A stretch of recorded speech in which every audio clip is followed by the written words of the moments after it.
Hey guys, and hello. Welcome to another edition of Train Talk from Milepost 141. This is SoundTraxx Soundbites podcast coming to you live from 141. Well, it's not live. Not live, but videotaped. Yeah. Man, you ruined my mojo here. It's a podcast. That's my job. Videotaped from 141 Burnett Drive.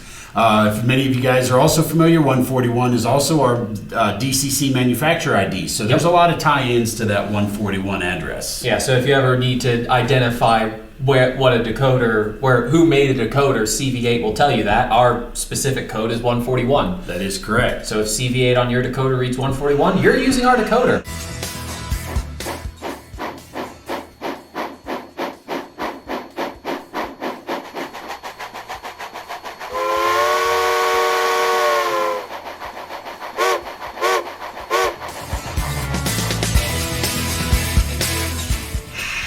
So with that, we'll go ahead and I guess just jump right into it since Why not?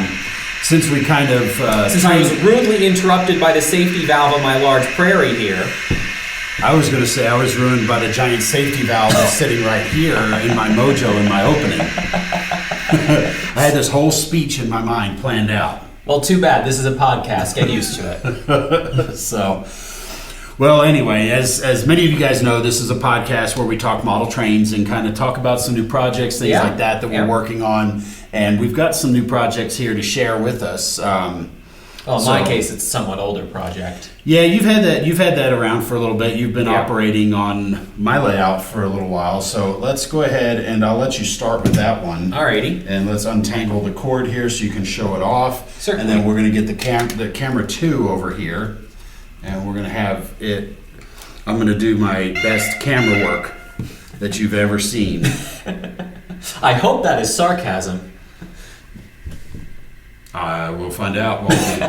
I suppose so. So this is actually, as I mentioned, a model I've had for a long time. This is my Great Western Large Prairie made by Dapol.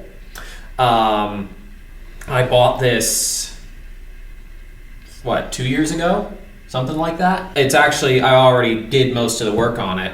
I just brought it in today because I'm still moving, so I don't have anything actually new to show off. So I figured I'd pull this guy out and talk about it for a little bit, because I did actually do a few interesting things on this guy.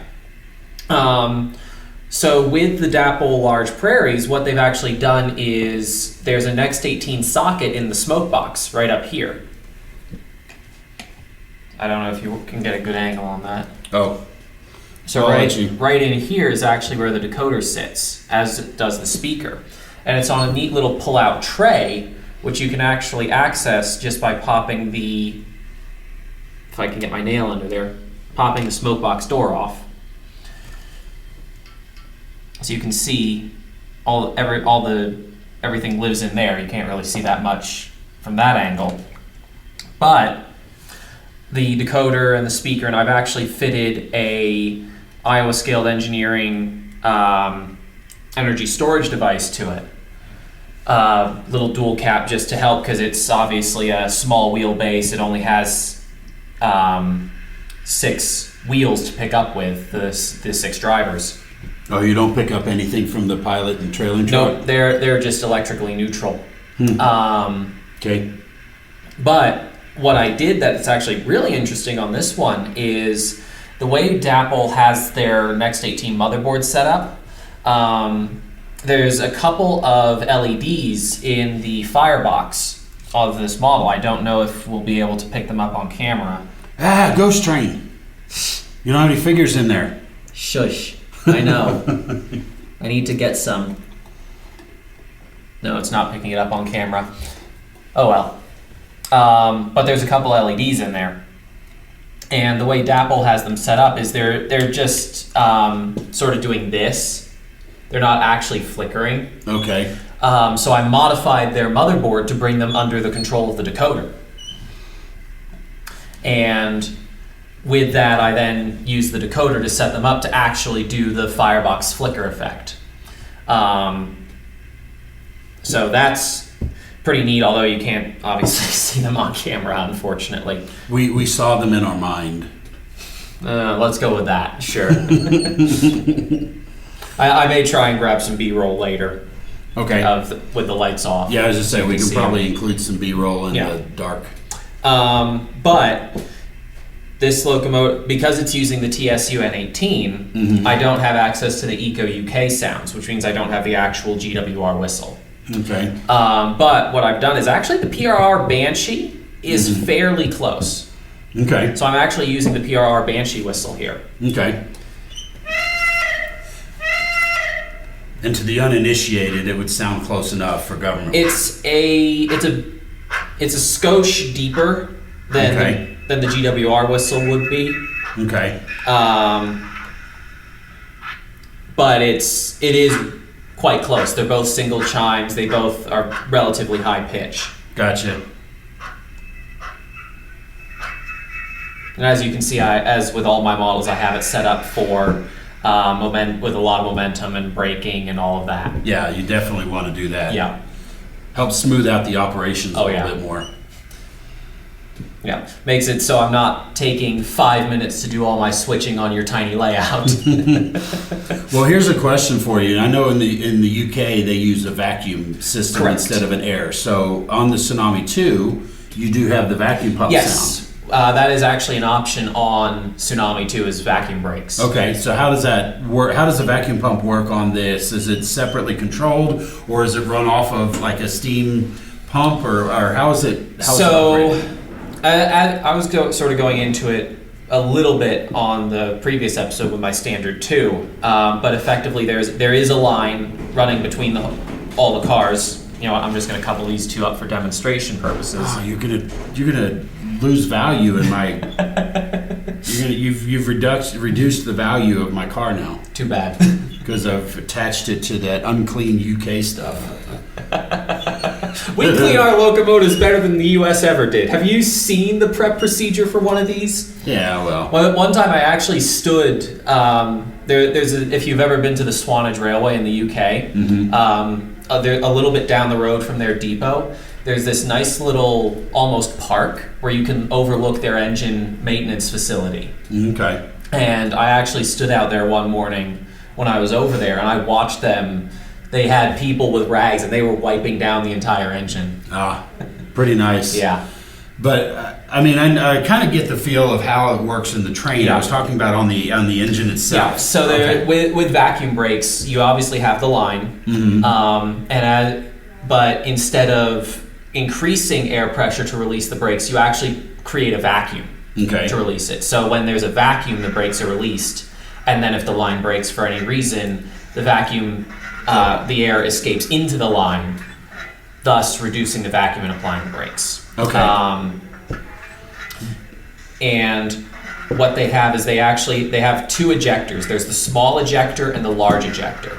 Okay. The large ejector is primarily only used when stopped. Okay. If they need to maintain, or when the locomotive is not moving in order to release the brakes. Okay. And I don't recall the exact details, but I think it's integrated into the exhaust stack somehow. The vacuum. The large ejector. So it functions almost, from what I understand it, and I don't understand everything about it. From what I understand, it functions somewhat similar to a blower. Okay. And in order to... so the vacuum pump pulls the air and then ejects it out through the stack. Pretty much. Is that okay? That's the large ejector. Okay. So go ahead. No, what was your question? Well, I'm getting at how does the vacuum pump work on the locomotive itself? Is it a steam-driven pump, kind of like our air compressor? It's steam-driven in that its functions more similar to the blower. Okay. So it's a constant on. When you open the large ejector, you're basically using steam to create a vacuum. Through draft almost. So it's not like a traditional air pump like we see here, where instead of pumping air into, it's pumping air out of. Correct. Okay, because that's kind of the impression I had in my mind anyway, that it was drawing air out of the line using the pump, kind of like you would a vacuum cleaner. There is no pump effectively. Okay. That's why I think it's much more similar to the blower system. Got it. Okay. In how it creates, so all similar to how the blower system creates the draft, it uses that same type of system to create the vacuum. Got it. Okay. But it only uses that when it's standing still. Okay. Once you're moving, you can rely on the small ejector. Okay. And there's, I don't know the exact details, but there's something on one of the axles, and it's able to use that. If you actually listen closely,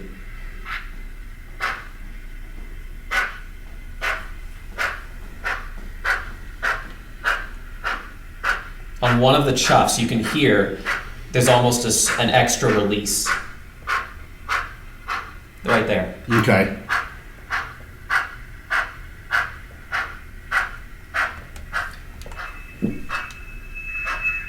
Okay, that was kind of what I was getting at, was if there was something that we would hear from a operational standpoint, because we have it as a selectable sound in our decoder, but I've never used it in anything because, of course, I model the good old Stars and Stripes models, big trains. Yeah. And so, therefore, I've never had the need to do a vacuum pump. And I remember hearing it in the initial testing and everything to make sure the sound was there, but I've never known exactly how it works. I kind of assumed it was kind of like the air compressor on a steam engine, just instead of putting air in, it was pumping air out. Yeah. And so that's kind of why I was asking the question, was I've never actually put that much energy into looking into it. So there's the extra sort of additional release on that. It's always one of the 4 chuffs. Okay. So it's not every chuff, but basically, let's say it's top dead center, wherever it's positioned. So every time it would hit top dead center, that would go. Okay. And obviously that I just had independent brakes going, but if I turn on the train brake, there are also sounds associated with that. Okay. Yeah, that's a lot different than what we normally hear when you release the brakes with using the regular air. Correct, because the air is feeding into the line rather than being expelled from the line. So it's more of a suck sound than a blow. I don't even know what our rating is, but I'm pretty sure that just changed it. I was just talking about your steam engine. Where are you going with that?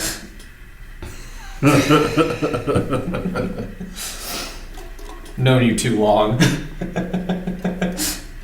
I'm just an innocent bystander. Are you sure about that? No. I don't believe you for 1 second. No, you shouldn't. Don't ever trust when it comes to food, trust the fat guy, but otherwise he's up to something. Probably. So, okay. Well, is there anything else? Let me disconnect this. Yeah. And is there any other interesting things about your engine there, or is that pretty much covered it? I mean, it actually does have a great detailed interior. Go ahead and lift that off again. Sure. Let's show what the interior of this. I meant the cab. Yeah. You didn't have to take it off the track, but look at that cab interior. They've actually done a really nice job. I love the brass painting on the valves and gear and levers all and the gauges have actual lettering on them. Yeah.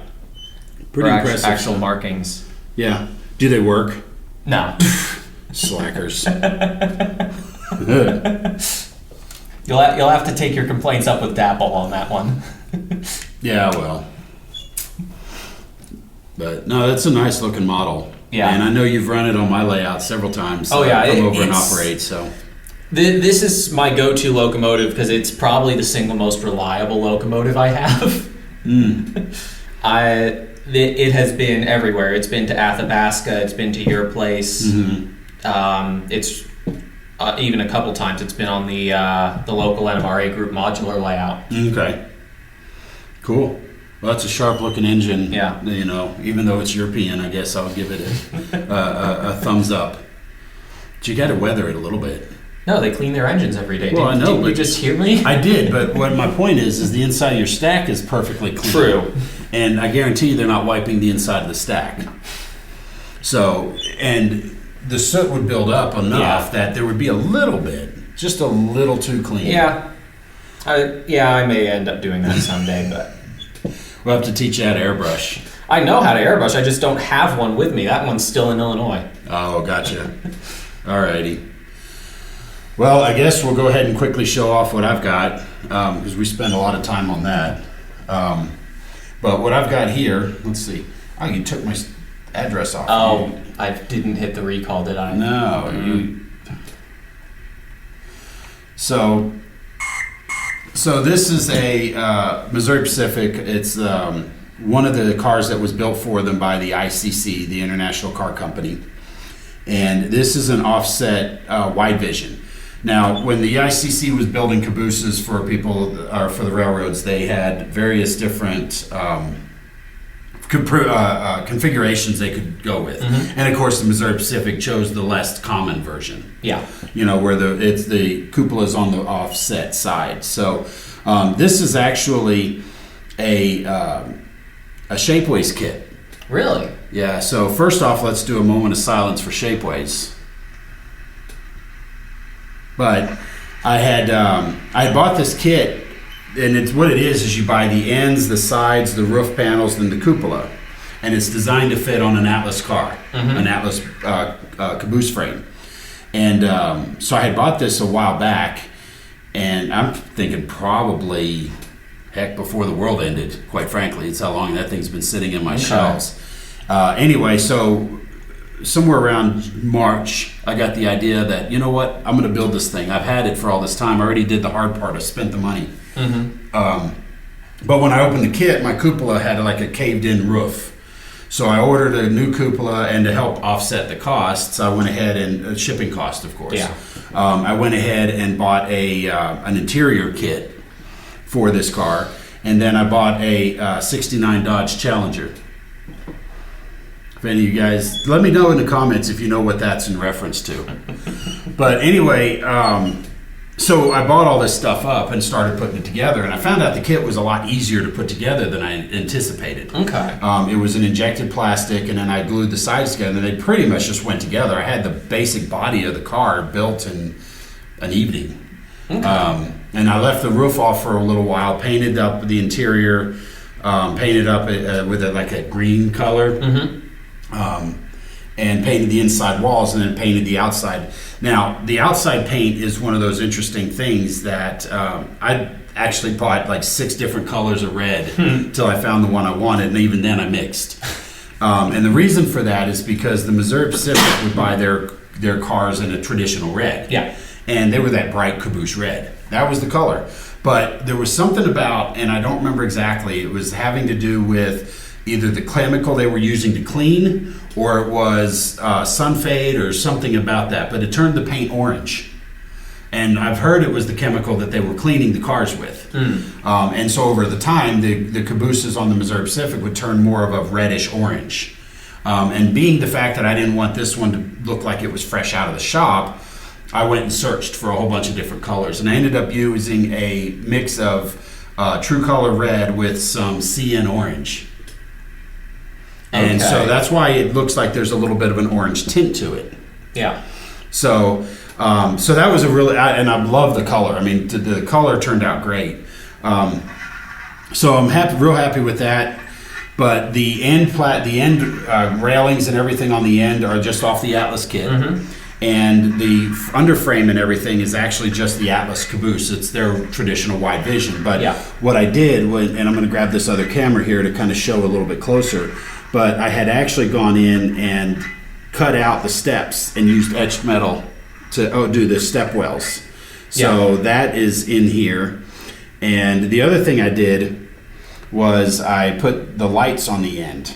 Those lights are not traditionally on this particular one. So I found some scrap tubing, and then there was another piece of something that I hope I don't find a need for it later that looked like a perfect size for the light. So I mounted them on here, and so on the back here, this is the back of the car. We'll go ahead and turn on the light here. So the white light is actually for shoving moves. It actually acts as like a headlight. Okay. And the Missouri Pacific had them on both sides. And of course, there's the whistle, the air whistle, the conductor.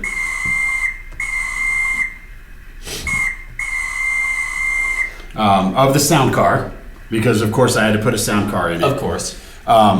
But that was how they were using it for shoving platforms. So if they were going for a long distance, they would turn on the headlights, so that way they were following the rules, having the light on there. The one next to it is a flashing rear end device, and so that would be the red marker for the tail end of the car.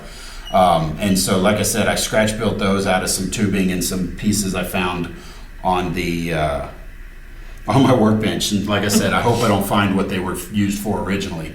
The other thing I did was on the bottom side here, I added the extra details, the piping and everything. Okay. And what I used for the trucks were the Athearn roller bearing trucks, and they have the electrical pickup on them that they have for their cabooses. So I've got the rolling caboose trucks on these, so that as it rolls down the track, you get that that animated roller bearing action.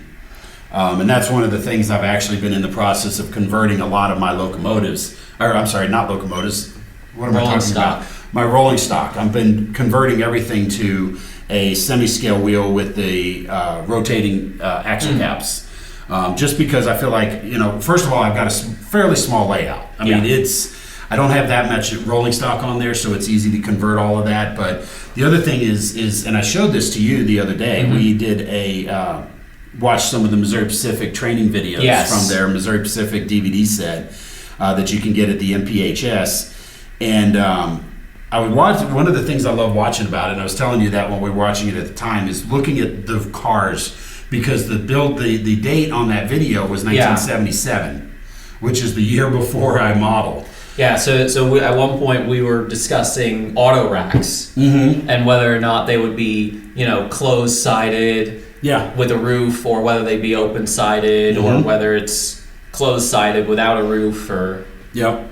So it actually shows us a lot of what it is. Yeah. And anyway, so I've noticed that in that video, there's still a lot of regular friction-bearing trucks as opposed to everything roller-bearing. So I'm converting it, over time.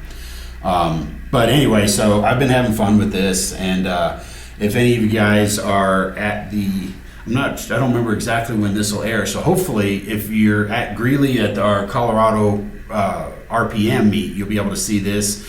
I also did have it at St. Louis with me as well.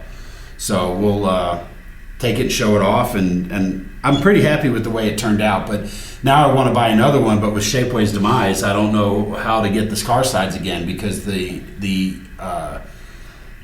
creator, I guess, the guy who had I assume guy, I guess it should be the person who had the files that were being sold through Shapeways.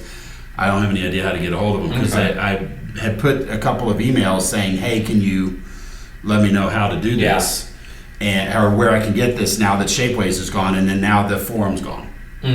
So I don't know that I'll ever get an answer. Yeah. So if you can at least find the files, I'm still looking for a replacement resin printer for my old one that broke. I'll keep that in mind. Yeah. The other thing you'll notice here, and really quickly I want to finish up on this, is that I've actually been playing around with oils more for weathering now, rather than doing just an airbrush. And so this has a mix of all of it. It has some oils on it, so there's some faded white on there, there's some orange to try to help bring out that orange tint. Because on the logos themselves, you can kind of see that the logo itself actually has some orange and fade on it. So it looks like the logo is actually fading as well. So I'm actually really happy with the way this turned out. And then I've got my stick scale head couplers and my magnetic air hoses on the end with the rubber air hoses. So real happy with this. Like I said, now I want about 3 or 4 more of them. So, well, you're gonna find time to do 3 or 4 more. Well, I gotta find the bodies first. Yeah, true. That's the biggest thing. I mean, now I had bought 4 of the Atlas kits because I could kit bash them. Yeah. Years and years ago, way back when I was about your age, 12. Shush. I had actually cut up an Athearn model. And the Athearn model had some crude details on it based on the time. And so with today with the Atlas one had some better details on the side of the car, so I was wanting to redo and do another one. So I had bought 4 or 5 of those Atlas cabooses to cut up and do in various ways, and they've been sitting on the shelf. And then I bought this, and it's been sitting on the shelf. So it's just finding time. But the perennial problem, sitting on the shelf, waiting to be built. But I just sat down and did this, and with the interior, it'll be, I can show you, this just comes right off. There's my figure. So I've got a guy in there with the interior, so you've got to see, you can see the interior that I bought, and it's got the lockers on there, the steps to get up there, and the seats. So of course I had to put a person in there. Yeah. So like I said, I'm real happy with the way. So where's the SoundCar and speaker located then? The speaker's actually located right underneath there. You can kind of look in there and see it in the front part of the caboose right there. And then the SoundCar is actually located underneath the roof right here, so I can still access it with my... With the magnetic with wand. my with the intelligent consisting wand. So anyway, so there's modeling with George and Norman. Seems like it took up a little bit longer than I had initially planned, but that's okay. That means we have a lot to talk about. That's a good thing after the dearth of modeling stuff we've been working on the past couple weeks. Yeah, we've had a lot of stuff going on. I'm actually finishing up on these fueling racks that I was sharing with about last time. I've got a couple of projects off my workbench, and now I'm working on those. So hopefully I'll get those built up here soon. We'll bring them in and show you the finished product. Okay. So with that, let's move on to our next topic. And we're going to talk about audio tools. Yeah. Now, as many of you guys, longtime users of SoundTraxx, may or may not know, depending on how much you've got dived into the settings, is that we've got a lot of tools built into the decoder that allow you to modify the sounds. Yeah. Now, one of the ways I like to talk about, people will come up and they'll say, well, how come you only have one, and I'm going to make up a thing here, 645 turbo? Yeah. And the answer is, well, because you've got a lot of audio tools built into the decoder so that you can make them sound different. Yeah. There's a perception out there that every locomotive sounds different. Well, I'll argue against that a little bit because a lot of times we may hear the same locomotive in different places and it'll sound a little different. Excuse me. So depending on environmental factors, the humidity, the temperature, what sort of terrain is surrounding you, it may sound different. Right. So you can even take the same locomotive and mic it up in 3 different locations and get 3 different recordings of the same engine. And then I come into the studio and we can manipulate it using some audio tools and then sell it to you as 3 different ones. Or we have the other, which is more of an experienced view. I have a very good friend of mine who used to work in Kansas City at Argentine Yard for the Santa Fe. He's told me, he says, George, I've tried. A GP7 sounds like a GP7, sounds like a GP7. They all sound the same. So depending on your perspective, this gives you the ability to do this. Yeah. Now, we've got a lot of stuff built into it, including things like our prime mover pitch shift. You've got the 7-band equalizer. You have the reverb and echo. I was actually about to talk about the reverb because I've had a couple people call up asking, hey, I want to really model this locomotive when it's like really on its last legs, and I really want to make that prime mover sound unhealthy, and I always tell them, reverb. Yep. Add some reverb to the prime mover. Yep, it does, and it really does change the tone quite a bit. So we've actually shot a webinar recently. We had done some webinars on our YouTube by the time channel. This is up, it should be posted. Yeah, so it will be. But we've shot webinars over the past where we have done things like what is DCC, how does it work, and we show you the mystical thing going on behind the scenes in the cabling here and on the signal on the rail. We've done one where we teach you how to solder. Some successful soldering classes and tips that you can make successful soldering with it, so that way you can be successful every time with your installations.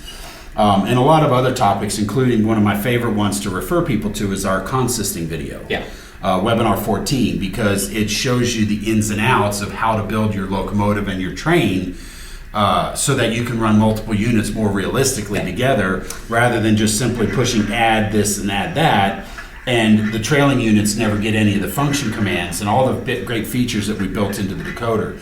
So this is just another addition to the webinar series. Yeah, but this time it's going to be covering all these audio tools for the reverb mixer, the equalizer, and the high pass filter as well is a big one. High pass filter is in there. We talk about that. And we'll give you demos and everything. So be sure to check out that on our YouTube channel.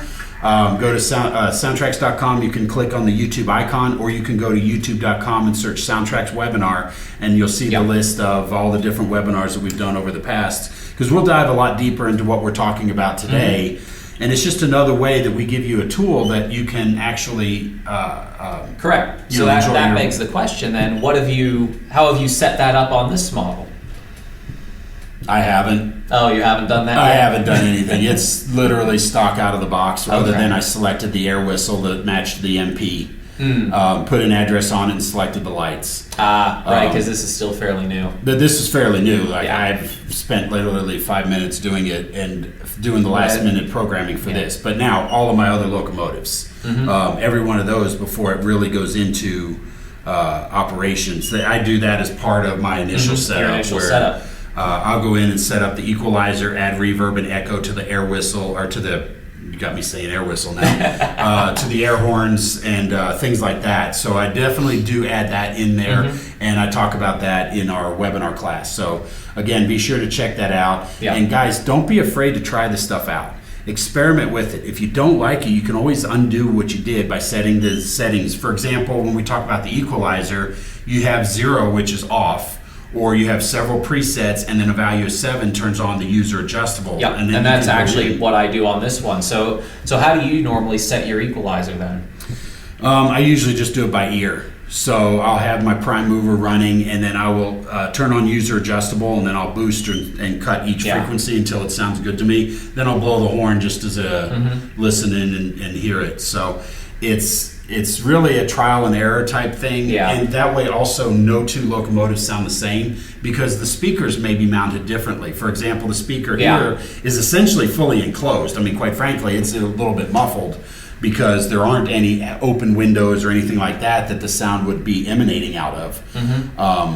But at the same time, it still sounds good. I don't, so I don't necessarily need to do it. Okay. But the good news is, and you can do as much or as little as you like with the audio tools and adjustments because I think you typically set a much more aggressive equalizer curve than I do. Yep. I usually set my low mid-range, which I'm trying to remember there's 200 hertz usually goes up to about 160, 170, and then that's 250 hertz, I'm sorry. And then the 500 hertz usually goes up around 200 because it helps fool our ears into hearing more of the low frequencies. Okay. But anyway, I don't want to go too much into detail here because we want you to watch that webinar. Well, the webinar tells you how to use the tools. What I'm trying to get you to go into is how do you use the tools on your personal models? Yeah, and like I said, it's trial and error and listening to it. So because I actually take a very different approach. I usually will set just a nominal frequency curve. Actually, from the way you're looking at it, it would be like that. And then I actually spend most of my time on the high pass filter. Yeah, getting that right. The high pass filter is one of those that really does help because if you're trying to pump a frequency that the speaker physically can't reproduce, then you can get distortion. Yeah, you can get distortion. So if I actually... There's very little distortion there because I made sure to match that high pass filter to the speaker. And that's, again, a trial and error. You're going to want... There's no nominal high pass filter value that you can use. Because each speaker is going to be different. I mean, you can have a specific high-pass filter value you use per speaker. So if you're using the same speaker for everything, then you can use the same high-pass filter. But if you're using different speakers, I mean, this is a very different speaker than what I normally use. Yeah. So be sure to check that out. And I know we've kind of run a little bit longer than I normally wanted to, so we'll go ahead and wrap this up. What was I saying last episode about podcast time growth? Well, we want to try to keep it short so that, we We're don't take trying too and much. we're failing. Well, we're still, based on what I'm seeing, we're still close to within time of what I was wanting to do. So, guys, we want to appreciate all of you for watching and listening wherever you are in the world. And if you have any thoughts or suggestions, shoot us an email, support@SoundTraxx.com. And if you have any questions about our products, I mean, we are here to help you. We want to make sure that you enjoy using our products. Yeah. And so if you get stuck or get hung up on anything, If there's anything specific you want to know how we do, certainly reach out. We'd be happy to talk about it. Yep. So with that, I think we'll wrap up this particular episode of Train Talk from Milepost 141. This is the SoundTraxx Soundbites podcast coming to you from 141 Burnett Drive, recorded and reposted. Yep. Anyway, To use your term, videotaped. videotaped. There we Even go. though the fact that we are definitely not recording this on tape, and tape hasn't been a thing for God knows how many years now. Showing my age. Well, so am I. I had a VHS player at home. Nah, you did not. No, I did. I still have a bunch of VHS tapes back in Illinois somewhere. Is that where you have your Finding Nemo? Anyway. You joke, but probably. All right, guys. We never throw anything out. Yeah, there you go. All right, guys. Well, that's all for now. We'll see you guys in the next episode. Thanks for watching. Bye.